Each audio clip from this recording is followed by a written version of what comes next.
Hey guys, in this video we're going to be covering target 1C.3, which is being able to identify an expression as rational or irrational by adding and subtracting radical numbers to simplify the expression. So in this whole video, adding and subtracting, we are going to be adding and subtracting radicals, which means we are going to be combining those like terms. Remember, like terms in this case, it has to be like radicals. And what does that mean? That means they have to have the same root and the same base. Same root and same base. So if you see, our radical symbol, our root number is what's in that little kind of V part of our radical. That has to be the same, as well as our base in here. Okay, so that's how we have like terms. So generally, when we have a rational plus a rational number, our answer is always going to be rational. And you'll see that always at the end. So two rational numbers. Looking back at the other videos, any type of rational number, two integers plus another integer is going to give you an integer, fraction plus fraction, all those stuff. So if it's a rational plus a rational, our answer is also going to be rational. An irrational plus an irrational number will give us, here's the tricky part, will give us an irrational most of the time. So almost always, right? Almost always. That exception means opposite sign. Right? If I had, for example, the square root of 5 minus the square root of 5. Well, those are both irrational, but when I subtract them, I get a 0. 0 is an integer. 0 is now a rational answer. So that's what I mean by almost always. Just go ahead and kind of solve, simplify, and sometimes those irrationals will eventually give us an answer that is rational. All right, the last one is we have a rational plus an irrational. Our answer always is irrational.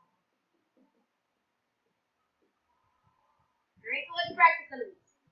Moving on up, I'm looking at example 7. I have 5 times the square root of 6 plus 3 times the square root of 6. So again, like basis, I have to make sure that whatever's in our radical has the same root and same base. So notice I have a 6 and a 6. Good. Remember that our root number was that invisible 2. Right? So that means those are like terms. Just when we were adding before, our variable stays the same. So all I have to do here is take my coefficient. Remember, coefficient is whatever's in front.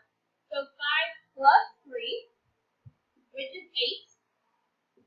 And then I just go ahead and bring down whatever my variable was, which was the square root of 6.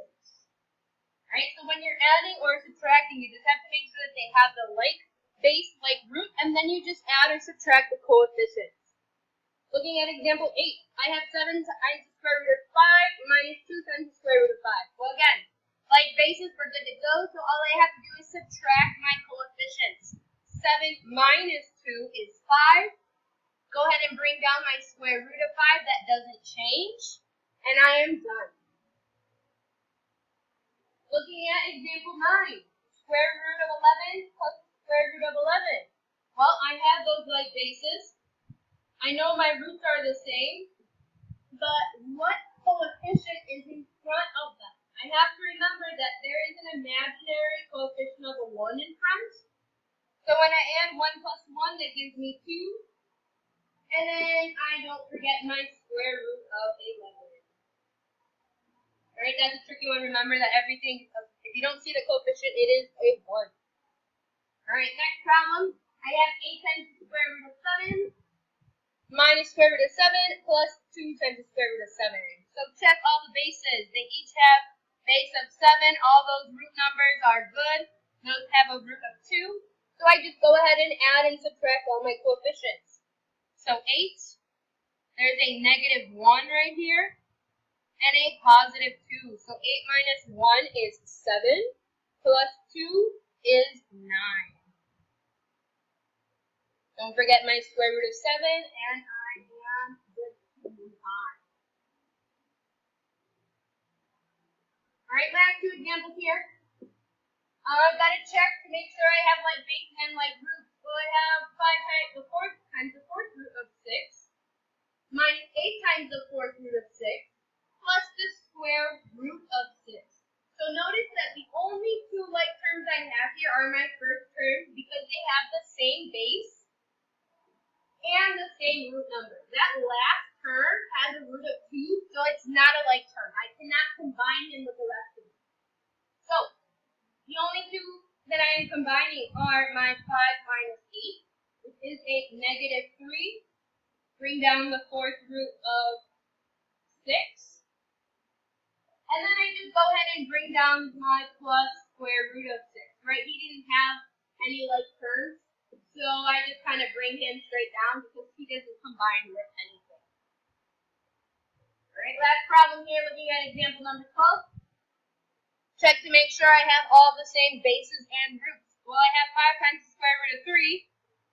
I have 2 times the square root of 5, and that's not the same base. And then I have the square root of 3. That is the same base as my first term. So I can go ahead and combine those.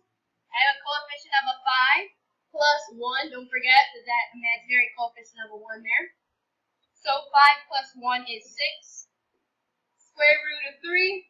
And then don't forget to bring down my 2 square root of 5 because unfortunately he did not have anyone to combine with. So that would be my final answer. Alright, you can go ahead and move on to activity 1C.3.